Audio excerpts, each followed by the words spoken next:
Hi there, it's Jane with Pulpit Nation, and we're gonna have some fun doing a stocking peel on the chair. It will look like this.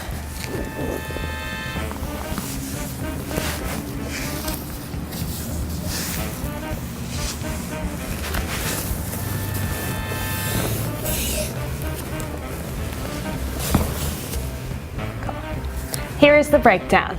So we're going to take our legs, and we always do a presentation. We always do a little love the leg. So we're going to do a love of our leg, slide the hand back up, bring the leg up. Take the finger, slide one, and then slide the other. Pull past the knee, past the calf, tuck in, and then past the heel. Then as you get past, you can do a little lay back if you want. So you can like bring the hand to the side and lay it back in the chair. Pull, pull, pull. Actually, that's better. There we go. Pull, hold, hold, hold, and pop. So when you're going to change position, let's do a little windmill. So add some attitude. I'm going to slide the hand down, slide the hand back up. Take the finger, slide one, and then the other.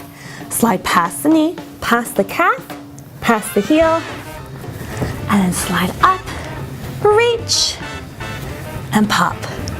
And a little presentation at the end.